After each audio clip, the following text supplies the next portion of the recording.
Shalom, jemaat Tuhan.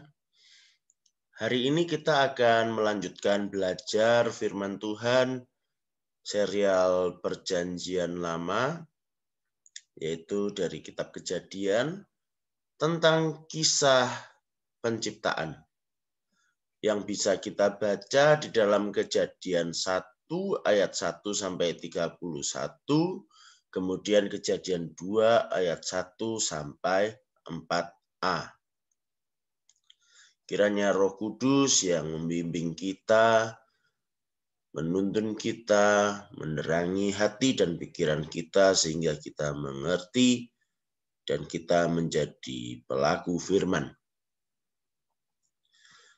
Mari kita memulai. Sebelumnya kita akan melihat terlebih dahulu kerangka berpikir kita sehingga kita tidak salah mengambil pemikiran, mengambil sudut pandang, sehingga tidak terjadi kesalahan pemahaman.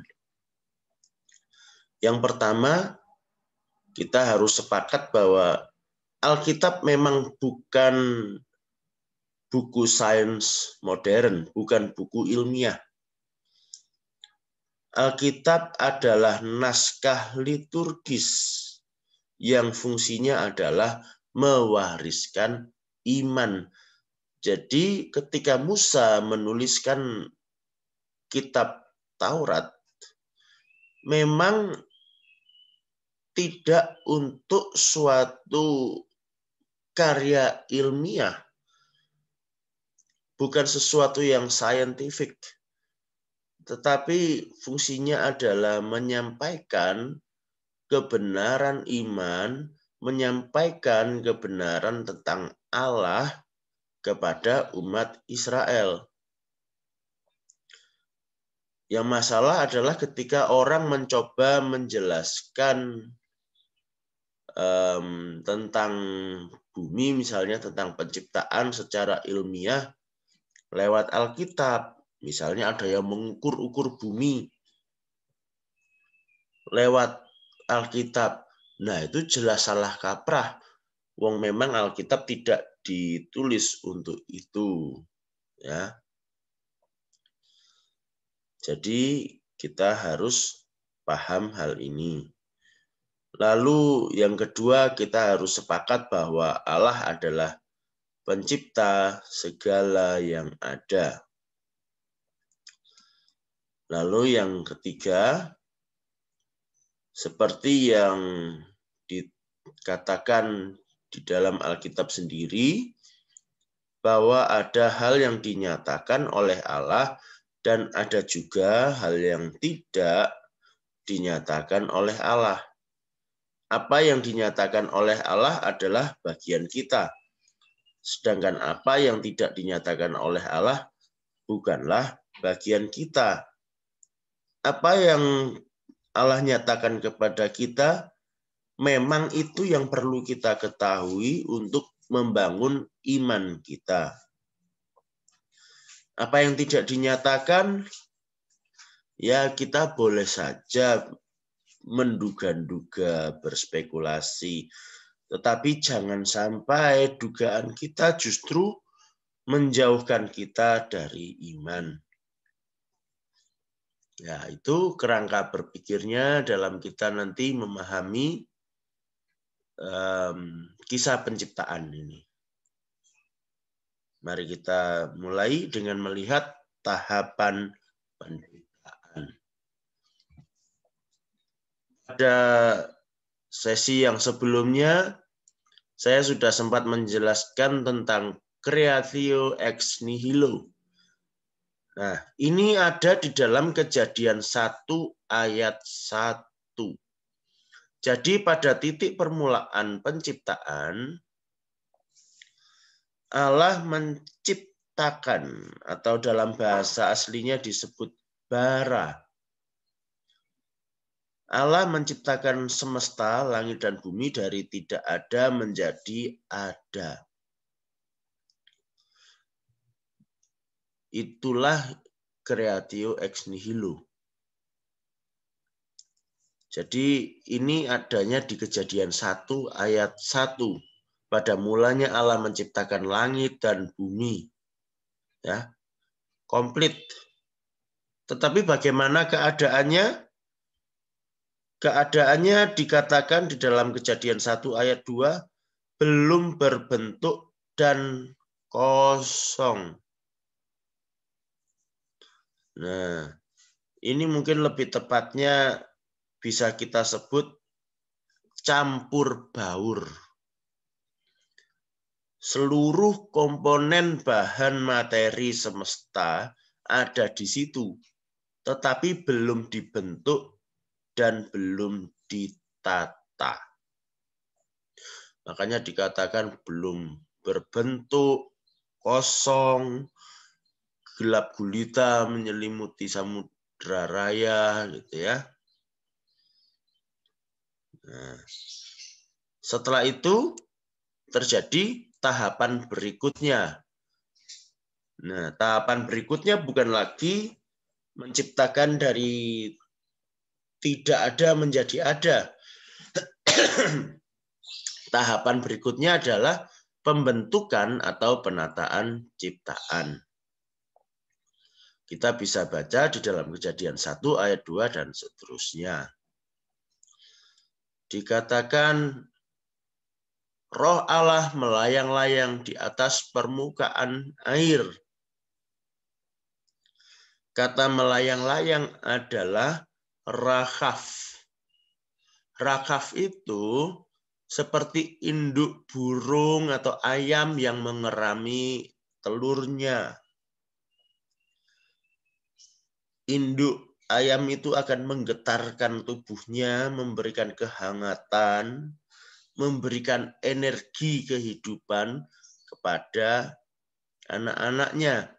Nah, demikian juga Allah pada mula ketika Allah sudah menciptakan semuanya itu namun belum berbentuk, Roh Allah memberikan energi kehidupan kepada ciptaannya.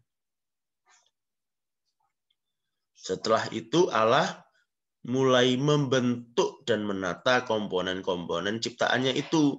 Mulai dari menata terang dan gelap, menata hari, menata atmosfer, air dan daratan, dan seterusnya. Hingga hari keempat, kata bara, yaitu menciptakan dari tidak ada menjadi ada, tidak lagi digunakan.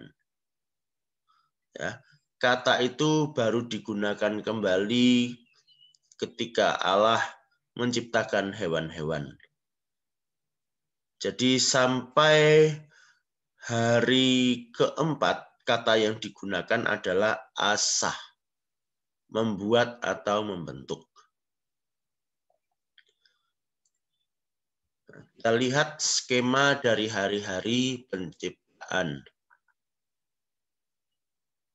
Saya kira banyak yang hafal, tapi mari kita melihat sekarang satu aspek dari hari-hari ini yang jarang kita perhatikan.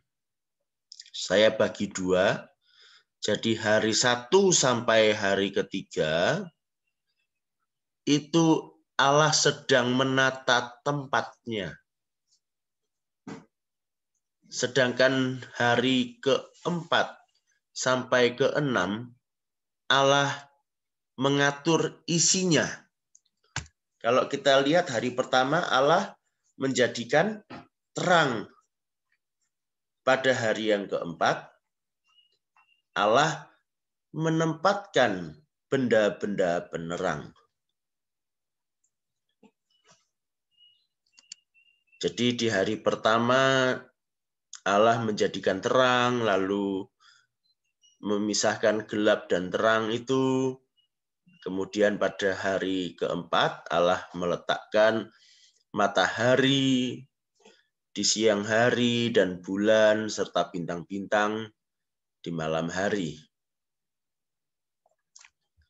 Kemudian hari kedua, Allah mengatur cakrawala. Cakrawala ini maksudnya atmosfer kita.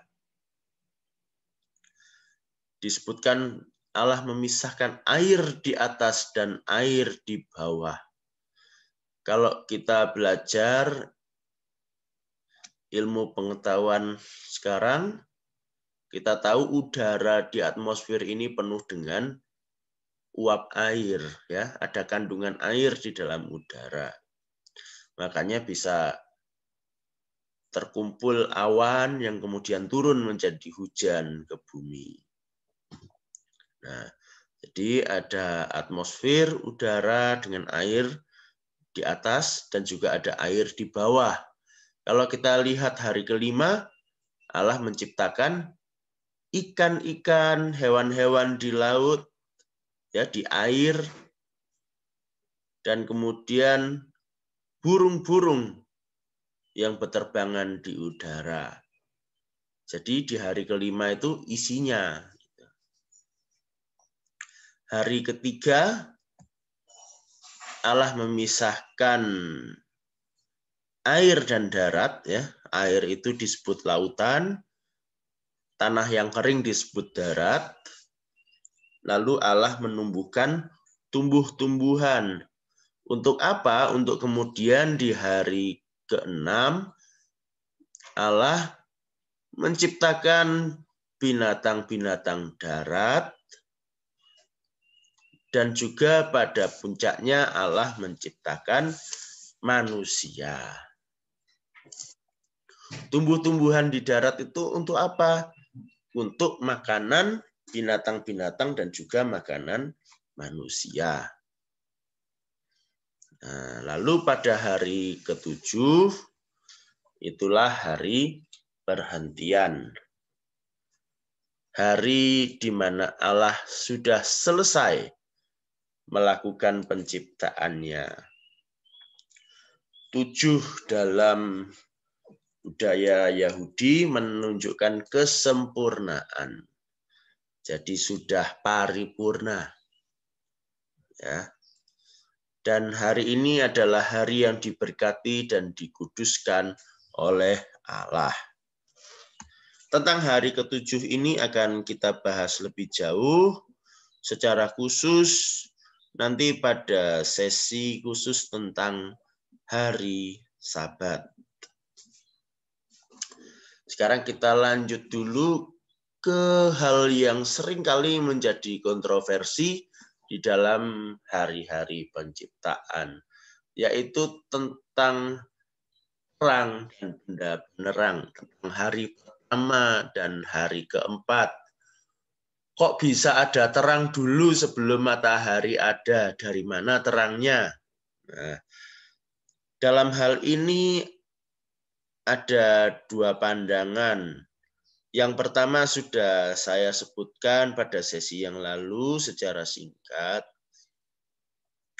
yaitu Allah memberikan terang dari dirinya sendiri di hari yang pertama. Gereja Ortodoks Yunani menyebutnya the uncreated light, terang yang tidak diciptakan, yaitu terang ilahi yang kekal. Jadi kalau kita perhatikan dalam kisah hari pertama disebutkan bahwa Allah berkata, jadilah terang. Kalimat ini bisa berarti Allah menciptakan suatu terang baru di tengah kegelapan, namun bisa juga berarti Allah menginginkan terang ada di dalam ciptaannya, lalu menghalau gelap itu dengan terang yang dari dirinya sendiri. Allah memberikan terangnya. Lalu baru pada hari keempat, Allah meletakkan benda-benda penerang untuk menerangi sekaligus menjadi penanda waktu dan musim. Kalau begitu, lalu setelah hari keempat, terang ilahi yang kekal itu kemana? Katanya kekal tapi kok hilang? Ya bukan hilang, ya kembali kepada Allah yang adalah pemilik terang itu. Yang menjadi dasar pemikiran ini adalah beberapa peristiwa, seperti ketika Musa dipanggil oleh Allah, di situ nampak semak yang menyala namun tidak terbakar. Kemudian ada kejadian lagi ketika Musa selesai berhadapan dengan Allah di Gunung Sinai, wajah Musa bersinar. Kemudian Tuhan Yesus di atas gunung menampakkan perubahan rupa dan memancarkan cahaya seperti matahari. Dikatakan pakaiannya putih terang benderang, ya. Nah, jadi dari peristiwa-peristiwa itu kita melihat bahwa Allah yang adalah terang abadi dapat memberikan terangnya. Ya.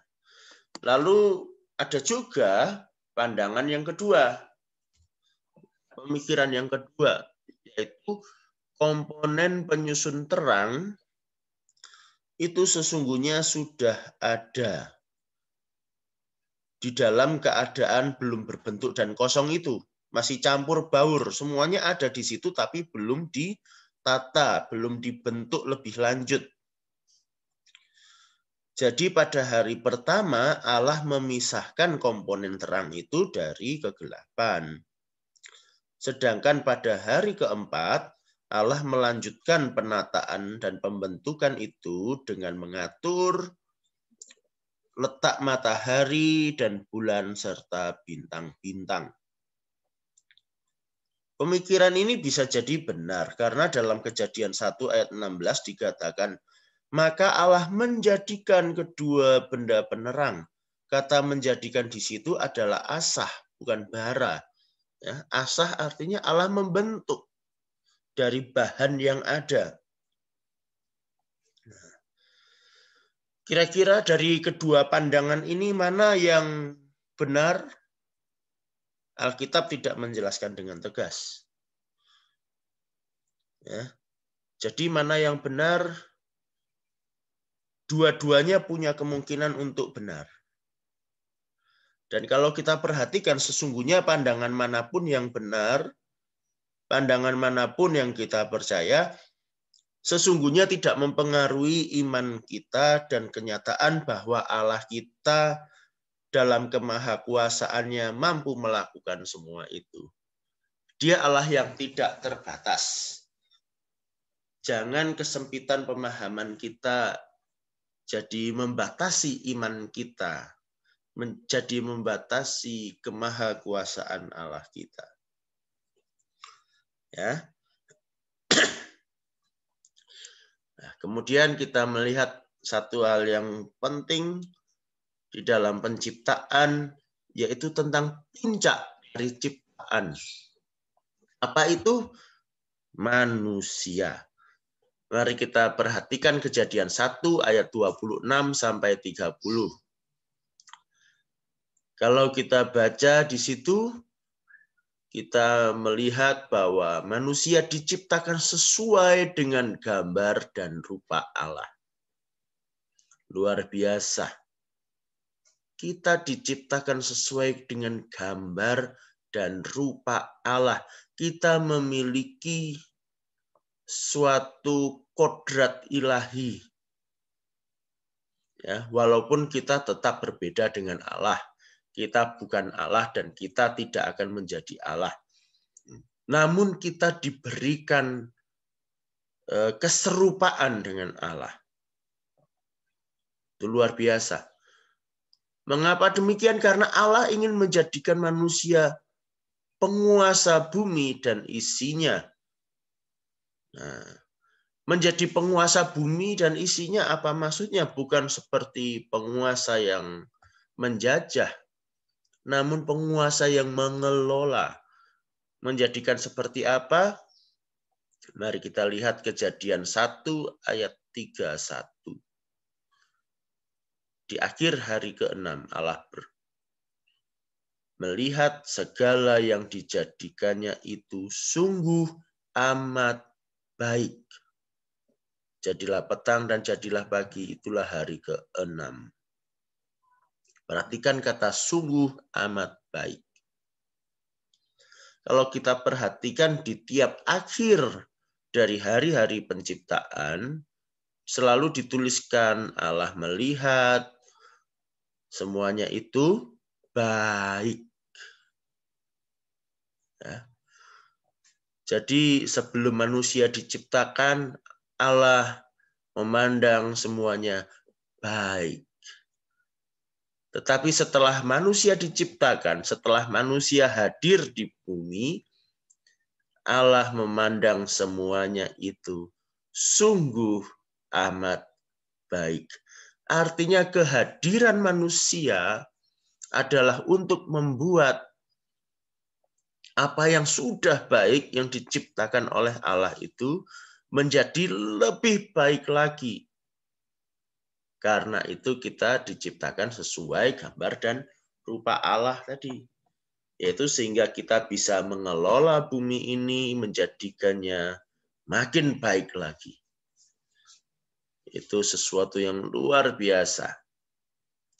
Mari kita renungkan sebentar nanti. Sudahkah kehadiran kita membuat dunia lebih baik?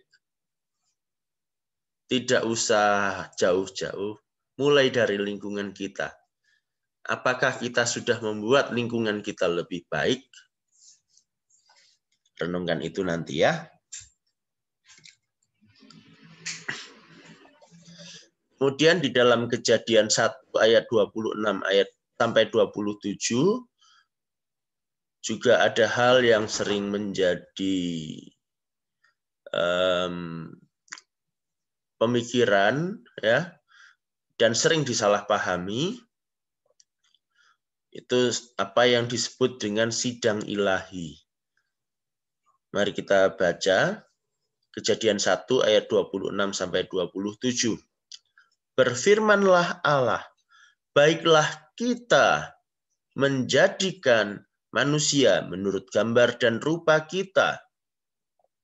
Ya. Di situ digunakan kata kita. Tetapi di ayat 27 dituliskan, maka Allah menciptakan manusia. Di ayat 26 disebutkan kita, di ayat 27 disebutkan Allah menciptakan. Kita itu siapa? Ya. Kata menjadikan atau menciptakan ya di ayat 26 dan 27 juga berbeda. Di ayat 26 digunakan asah. Di ayat 27 digunakan bara. Wah. Ini menarik untuk dibahas lebih jauh ya. Kepada siapa Allah berbicara dalam ayat 26? Siapakah kita itu? Nah, ini butuh penjelasan yang cukup panjang dan lebar. Karena itu saya simpan dulu. Ya, nanti akan ada sesi khusus mengenai ini, mengenai sidang ilahi. Ya. Baik, sekarang kita masuk ke bagian trivia, hal-hal kecil ya. Namun jangan diabaikan apa saja tentang kata Toledot ya, kitab Toledot. Apa itu? Kejadian 2 ayat 4a ya. Berkata demikian. Demikianlah riwayat langit dan bumi pada waktu diciptakan. Ini adalah kalimat penutup dari kisah penciptaan langit dan bumi. Nah, perhatikan kata riwayat. Ya.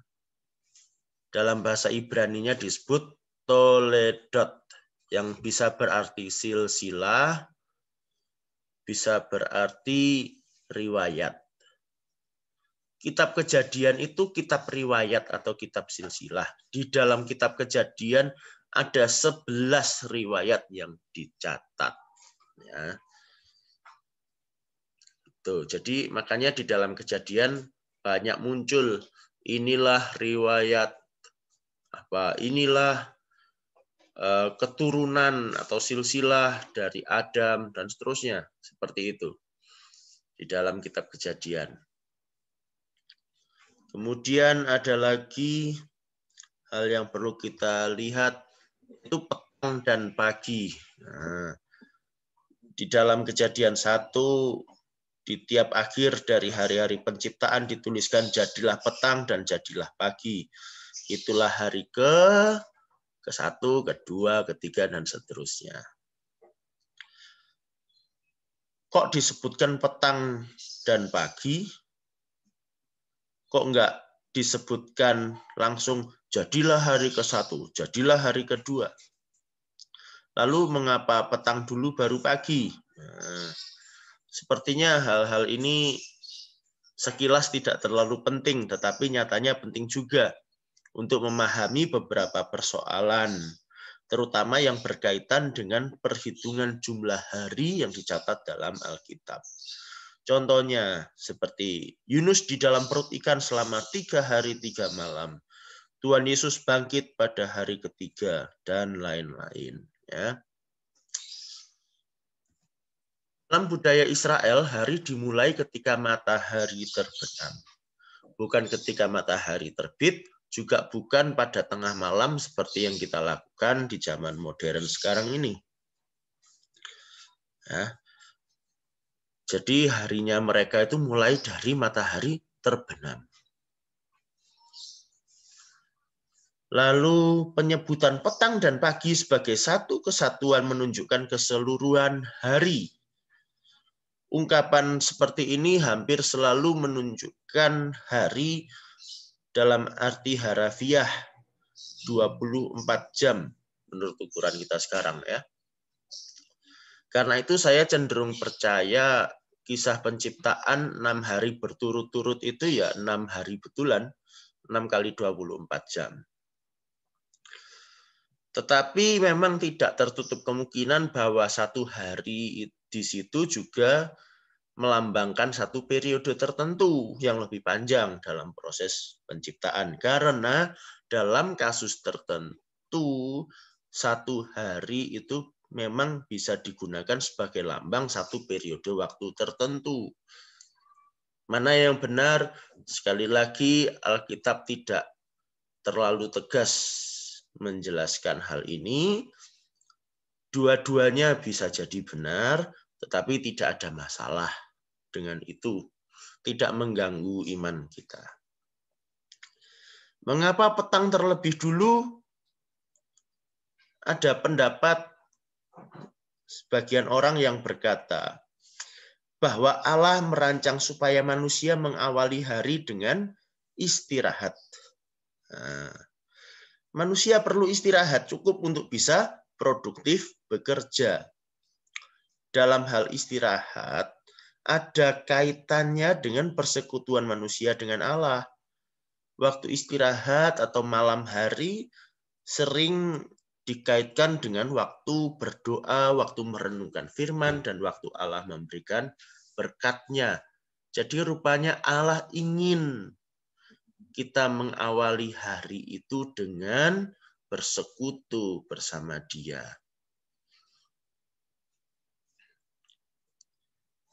Kemudian kita lihat selanjutnya, istirahat dan makan. Nah, manusia butuh istirahat dan makan? Ya jelas.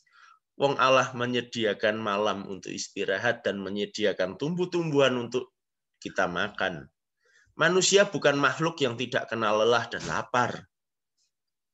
Allah menciptakan manusia dengan mekanisme biologis, perlu istirahat dan makan.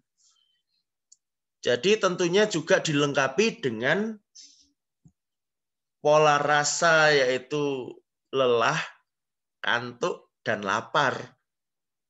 Jadi pada mulanya itu memang bukan kelemahan, tetapi memang bagian dari mekanisme biologis kita. Ya, bagian dari pola rasa manusia untuk menikmati berkat Allah.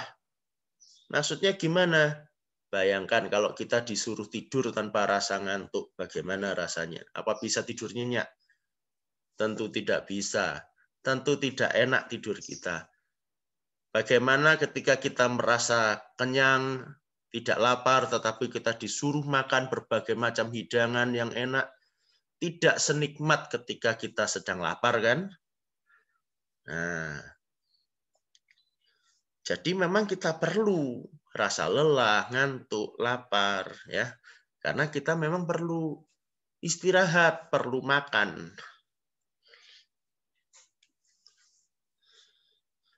Lalu hal yang terakhir saya catat di sini tentang pola makan vegetarian. Nah, di Kejadian 1 ayat 29 sampai 30 di situ dikatakan manusia dan hewan pada mulanya vegetarian. Mengapa begitu? Dikatakan manusia makanannya buah-buahan dan biji-bijian, sedangkan hewan makanannya daun-daunan. Nah, apa sekarang kita juga harus jadi vegetarian? Tunggu dulu. Kita tahu tubuh manusia karena jatuh dalam dosa menjadi rusak, menjadi fana, tidak lagi kekal. Setelah air bah di zaman Nuh, kita bisa membaca Allah mengubah pola makan manusia. Allah mengizinkan manusia memakan daging hewan. Ya. Jadi tentu Allah tahu tubuh fana manusia yang sudah jatuh dalam dosa itu sudah rusak, sudah cacat. Karena itu perlu tambahan nutrisi dari daging hewan.